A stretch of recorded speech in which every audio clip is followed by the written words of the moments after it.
السلام علیکم ورحمۃ اللہ وبرکاتہ۔ ہمیں سے اکثر لوگ شوال کے روزے رکھتے ہیں اور رکھنے بھی چاہیے، کیونکہ شوال کے 6 روزے رمضان کے 30 روزوں کے بعد 1 سال کے روزوں کے اجر کے برابر ہے۔ اللہ ہم سب کو توفیق عطا فرمائے۔ لیکن ان روزوں کے متعلق لوگوں کے ذہنوں میں کچھ سوال ہیں، جن میں سے 3 سوال میں سمجھتا ہوں بہت اہم ہے، جن کے جواب میں آپ کو دیتا ہوں۔ پہلا سوال تو یہ ہے کہ کیا یہ روزے عید الفطر کے دن کے فوراً بعد ایک ساتھ رکھنے ہیں یا الگ الگ؟ کچھ علماء نے اس کے بارے میں اوپینینز دیے ہیں، جیسے امام شافعی رحمہ اللہ فرماتے ہیں کہ اگر یہ روزے عید الفطر کے فوراً بعد کنسیکیٹو رکھے جائیں تو یہ بہتر ہے، لیکن اس بارے میں کافی فلیکسیبلٹی ہے، کیونکہ ہمارے پاس اور فقہ علماء کے ڈفرینٹ اوپینینز ہیں۔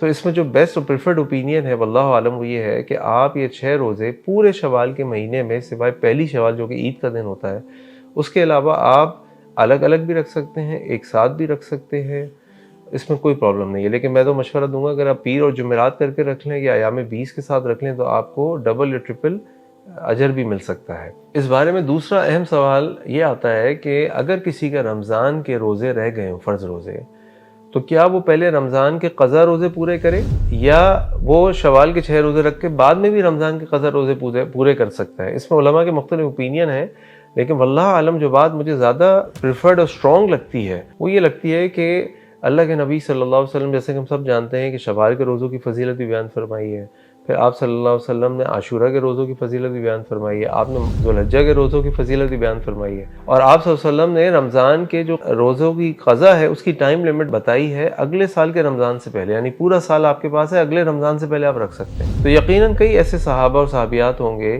جن کے رمضان کے فرض روزے کسی وجہ سے، شرعی ریزن کی وجہ سے رہ گئے ہوں گے، تو وہ کیسے ان اپرچونٹیز کو مس کر سکتے ہیں، ان فضائل کو؟ تو واللہ عالم جو مجھے اسٹرانگر اوپینین لگتا ہے وہ یہ ہے کہ اگر کسی کے رمضان کے روزے رہ بھی گئے ہیں تو کوشش تو کرے کہ جلد سے جلد ادا کر لے، کیونکہ یہ سب سے بہتر ہے۔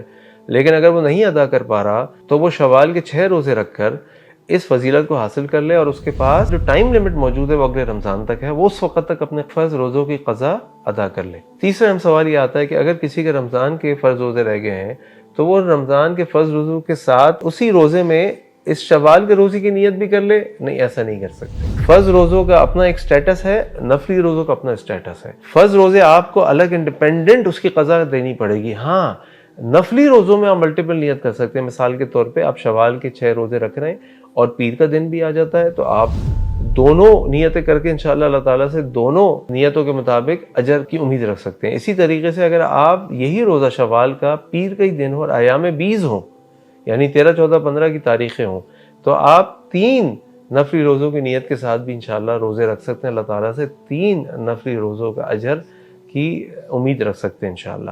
تو یہ 3 اہم سوال جن کے میں سمجھتا ہوں جواب ہمارے سامنے آنے بہت ضروری ہیں۔ اللہ سے دعا ہے کہ اللہ تعالیٰ ہمیں شوال کے روزے رکھنے کی توفیق عطا فرمائے۔ السلام علیکم ورحمۃ اللہ وبرکاتہ۔